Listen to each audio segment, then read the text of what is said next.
and welcome back to my channel. If you are new here, I just want to say hello. I am Sam and I do all things Disney, as you may be able to imagine with the title of my channel. And if you would like to know everything about Disney, what it entails, all the perks and everything you need to know on a Disney vacation, you are on the right channel, guys. So today I'm going to be actually telling you my top 5 rides for families. I have a 13-year-old boy and I have 2 5-year-old twins, and it's very difficult to find a ride where you can actually go on as a family. But don't worry, Disney is fully catering for that. It's nothing like these massive theme parks where one has to sit back while the other one goes on the ride. I'm going to be telling you today my top 5 rides, what you can do as a family. So let's get started, guys. So the first ride I'm wanting to actually tell you today is Pinocchio. Pinocchio is fantastic for families, especially if there's only one adult with 2 younger children, because me and my husband really like to separate. So my husband and my oldest 13-year-old, they'll go and do all the thriller rides, and me and my twins really like to go on the little rides, so Pinocchio and stuff like that. So Pinocchio will actually let you have 2 children per 1 adult, and I do know a lot of theme parks will only let under 7s go with an adult per child, which is a massive shame, because that just kind of you miss out in a lot when that happens. So don't worry, Pinocchio is absolutely fine. Me and my twins go together and it is an amazing ride. As you can see, it's so much magic in it, and come on, who don't like Pinocchio? So the next ride is It's a Small World. Now, I know a lot of people don't like It's a Small World, but it's absolutely perfect for a family environment. You can all go together. So we are a family of 5. We could all sit together on one strip of it. But yet again, if I needed to go on myself with my younger children, I can. You just don't need that 2 adults per younger child. You just don't need that in Disney. So I can sit with them, we can go around it. It's around about 5-minute ride, so it's really worth waiting for if there is a long queue. It does take around about 5 minutes to get round. I have actually counted it before when I've been vlogging it for you guys, and it is a long ride. It's very colourful. It goes through all of the different cultures.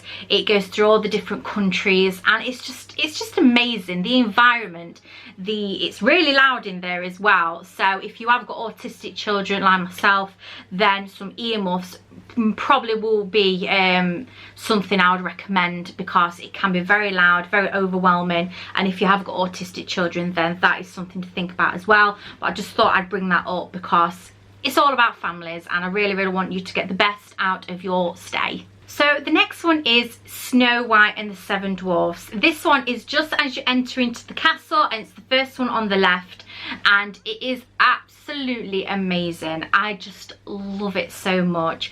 Yet again, this is a family ride. You could all go together if you want to, but yet again, you don't need an adult per child. With me, I've got my twins and there's only me in most cases, and we go around and we just don't need to be worried if we can get onto the ride, because we can. Because sometimes if you've got children what are the same age, it's really difficult to get onto rides because of their age.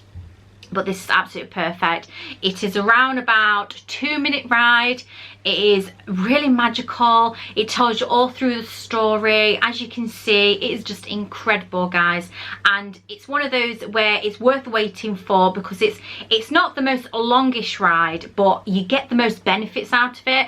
And if you've got children like myself, princesses or princes, what really love the Disney films, then definitely Snow White and 7 Dwarfs is something to consider, because it is incredible, guys. So the next one is, and my son absolutely loved this one, and that is Peter Pan.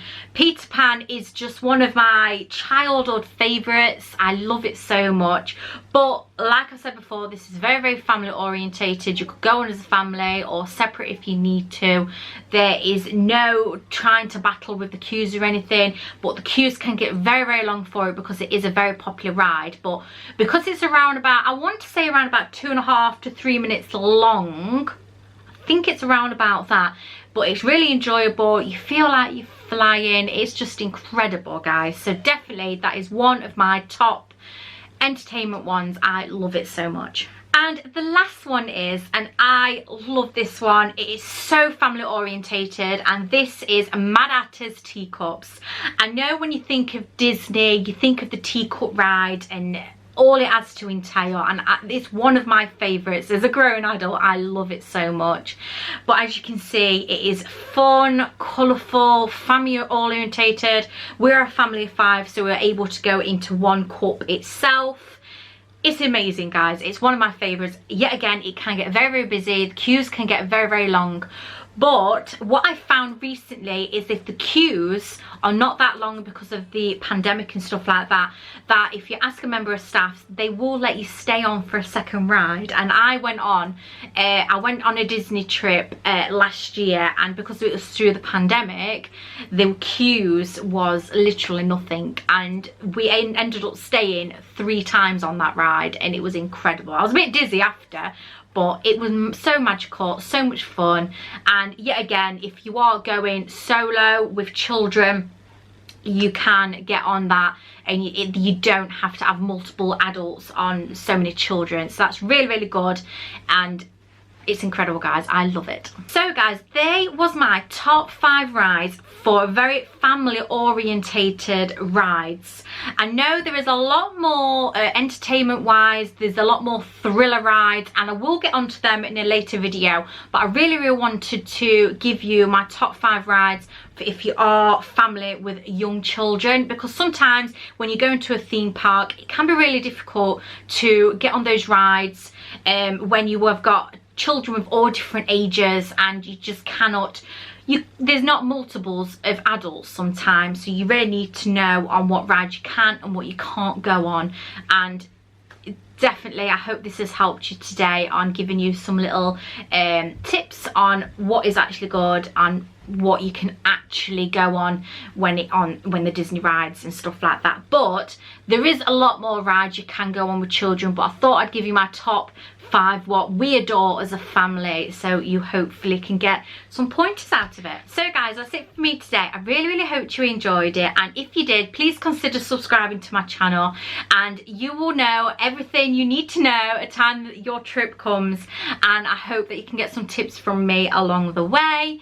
Also, leave me a little comment below of what is your favourite ride if you've been before, or what you're going to actually do on your first trip, and just give me a comment, guys. I love hearing from you guys. I love knowing who my viewers are, and just tell me a little bit about you. I just love hearing from you guys. Also, can I take this opportunity to introduce my new channel, which is Life with Samantha. That is more about my personal life.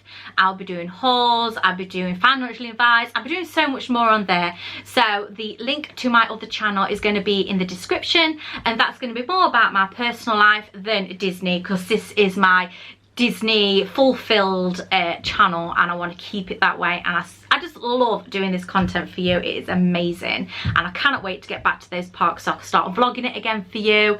And go and check out my recent Disneyland vlogs. I'll put a link here so you can go and check them out yourself, because it was fantastic, and the comments I had was amazing. So guys, that's all I've got for you today, and I'll see you in my next one. Thank you guys. Bye.